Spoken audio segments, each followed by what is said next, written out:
William Wordsworth said, "Poetry is the breath and finer spirit of all knowledge." But how do you get that message across to today's secondary pupils? Well, on Resource Review today, we're looking at 3 teaching resources that might just help.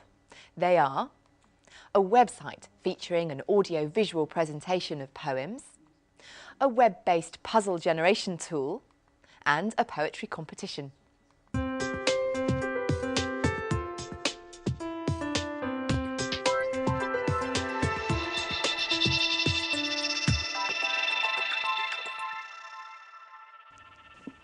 Recommending today's resources is Jenny Wilson. Jenny is Head of Year 9 English and Media Teacher at Kingsmead School in the London Borough of Enfield. And on the panel today we have Meg Bauer, Head of English at Oakmead College of Technology in Bournemouth, and Judy Davies, Secondary English and Literacy Manager, Cambridge Education at Islington in North London. And our resource investigator, Matthew Tosh, is not quite wandering lonely as a cloud as he visits schools to see how the resources go down in the classroom. OK, Jenny, let's begin with discussing your first choice of resource for us today, and it's part of the BBC's website and it's their section Poetry Slideshows. Tell us about this resource and why you like it. Well, I was doing some coursework about poetry across cultures, and I wanted to find a way of showing the students the poem being read by the poet, and I came across this website. Now, it's not always a poem that's read by the poet, but it's presented in a way which is closer to me reading it aloud in class. There's lots of different types of poems on here. You have Blake, Armitage, Duffy, Heaney, and the ones that interested me was poems from different cultures. And I think it's important part of the poetry for the students to hear the accents and the dialect as much as to see the words. The skin cracks like a pod. There never is enough water. Imagine the drip of it, the small splash, echo in a tin mug, the voice of a kindly God. Well, now let's go over to Matthew. He's visiting Willowfield School in Walthamstow, North East London, to see how Poetry Slideshows is received in the classroom.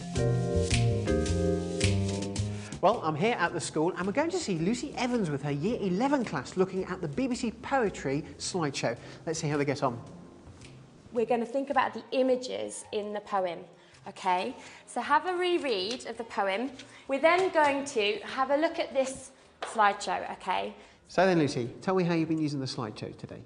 Okay, so today we used it as a revision tool and we were focusing on images and imagery within the poem. Can you just start by writing this on a piece of paper and seeing how many things you can remember about the poem? So we got the students to do it first, coming up with their own ideas for what they would choose as images if they were looking at a slideshow or a photo album, and then watched and listened to the slideshow and compared and contrasted their own ideas with the images that had been used. The three of you bend from the waist, holding each other or your knees, and shriek at the pavement. Your polka dot dress blows round your legs. Marilyn. I think it does work well having that visual side so that you've got students who perhaps haven't understood the language so well, if they've got the visual tool as well, that can help them. And one of the limitations with it is that it won't expand to full screen, so it ends up being quite small. And the choice of images for the slideshow, what do you think of those? I think they're good in that they spark discussion, because some of them wouldn't be the images that I would have chosen, and the students also picked up on that. So they work well for that reason. On the most part, they kind of tell a story and tell the narrative of the poem, but some of them were unusual choices. Thank you very much, Lucy, and we'll see what our panel thinks. It's back to the studio.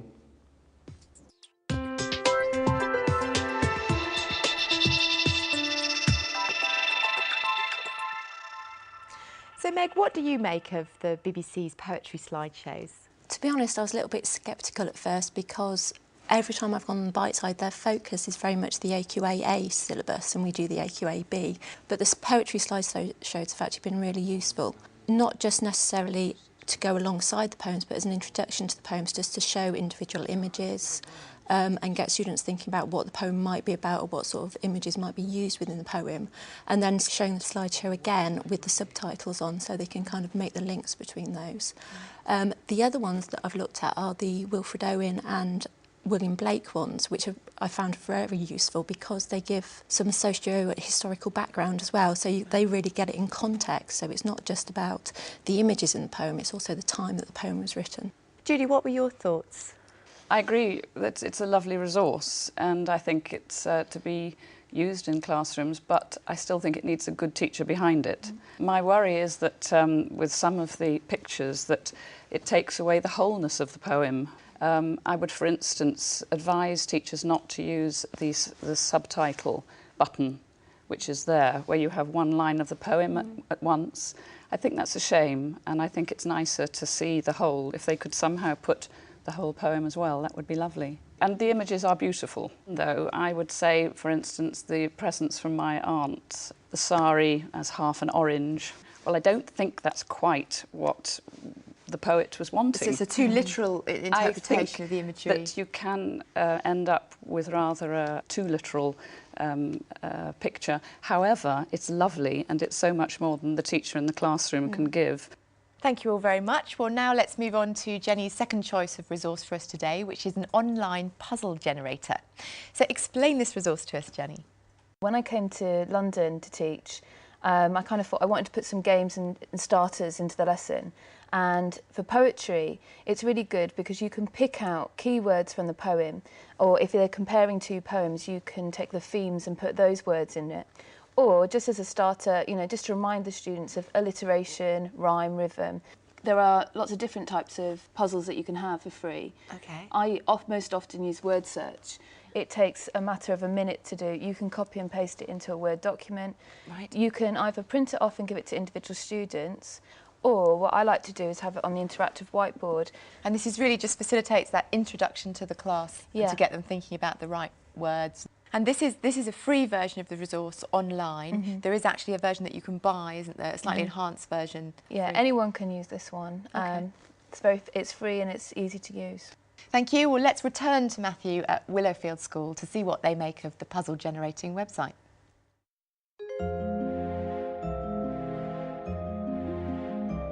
Well, you join me back at the school. We're off to see Lucy Evans with her Year 11 class again. This time they're using Puzzlemaker Online. It's a word search, but we're going to be looking for keywords and or images within the poem. But it's not going to be as simple as that, okay? Once you find them, you need to put your hand up and you need to explain to me why that word is relevant to the poem. Lucy, how have you been using Puzzlemaker Online in today's lesson? For today's lesson, we used a word search and I put the keywords and ideas from the poem that we've been studying in. And as a sort of quick revision tool, they had to find the keywords and then explain how and why they thought those words had been chosen and put into the word search. So, how easy is it to create a word search using the programme? It was very easy. I just entered the keywords that I selected, put it into the online tool, and it made the word search for me. I have looked at some of the other puzzles. The crisscross tool works quite well in English, and I think the word search and crisscross are most applicable to English. I think they could all work well in terms of getting the students to create their own puzzles to show their understanding. So can we just have a very general bit of feedback from the groups? We put emphasis on the words like mine, because it's saying that's just really strong, saying it's just mine, no one else's. Yeah, you belong to me. And also you, so it's that she's talking to her, and the poem's kind of talking to someone as well. I think one of the limitations seems to be that there doesn't seem to be a solutions page, so you have to work out the solutions in order not to kind of have that slow process of finding them on the board or in class. And as I've seen it, it does seem to be very focused on just keywords or ideas within a poem. So, your overall impressions of this? Overall, I think it works well as a quick task, perhaps as a revision task in order to recap key themes and ideas within a poem. Thank you very much, Lucy. And on that note, I'll hand you back to Hermione.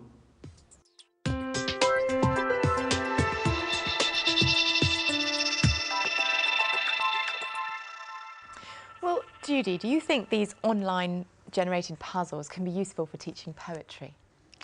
I do. I also feel that some of them are a little bit trite. I would suggest too that the children, the pupils, are put in charge of generating some of them, which encourages them to look for keywords in the poems.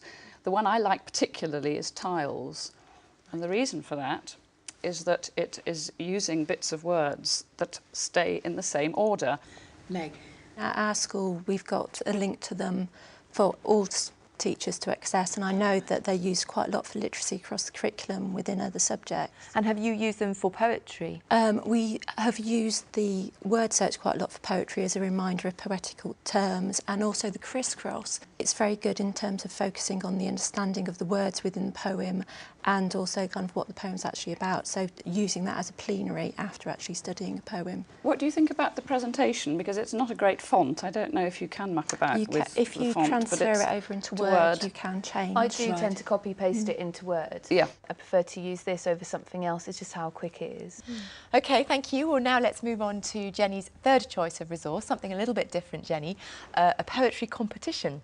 OK, well, this is something from the Young Writers. They do annual poetry competitions, and I think they're about the 17th one. And they were writing to my school about 3 years ago, and I just saw it on a table. I thought, oh, I'll do that, I'll have a go. Students had written some poems, and I kind of sent them off, the ones that I thought were really good. And several of the students had theirs published. And what I really like about it is it's a nice book. It's got a nice cover, it's got nice pages, and the students absolutely loved it. They were stopping me in the corridor. I got this letter from Young Writers and they're going to publish my poem. Right. And what was excellent for them is I tell them their poetry's good, their friends do, even their parents might. But to get someone who doesn't know who they are to kind of qualify the poetry that they've written, it means a lot to them. So the competition's run regionally, isn't it? So within each region, a certain number are then selected to go in the regional collection. The students can purchase a copy if they wish, but a free copy of the book always goes to the library. Meg, what do you make of incorporating a competition into your poetry classes? Incorporating competition is actually quite good because the students feel like they have to do something good because they're competing against other people in the class. The other thing I do like about it is themed, so talking about my generation, it does actually make them consider and kind of look at different issues and ideas. So it's not just go away, write a poem, they've actually got to think about what they're writing about and how it links to the topic. The other thing I noticed in the ones that they've got this year, there's obviously been some really good teaching behind it, and there's been some Dulce Decorum S and some Shakespeare, and the students are writing in response to that. Judy, what do you make of it? There's a very good Ofsted report on the use of poetry in schools, and it comes out as very important that teachers engendering enthusiasm for competitions for poetry is key in there. So it fits very well in that, and I think that this is a particularly good example. I do worry a little looking at the contributors that there are few schools with many poems, but I think it's a lovely anthology. So presumably the more schools that enter, the better. Yeah. It's free to enter. So I shall be encouraging schools to do so. OK, thanks. Really good recommendations. Just to recap, the three resources that we've looked at are Poetry Slideshow's website from the BBC, Puzzle Maker Online from Discovery Education, and the Young Writers Competitions for Schools, run by Forward Press Limited. For more information about the resources featured today, go to our website. It's teachers.tv/resource review, or if you want to, email us, resourcereview@teachers.tv. A very big thank you to our panel, to Jenny, to Meg and to Judy. And thank you for joining us. We'll see you next time on Resource Review. Bye-bye.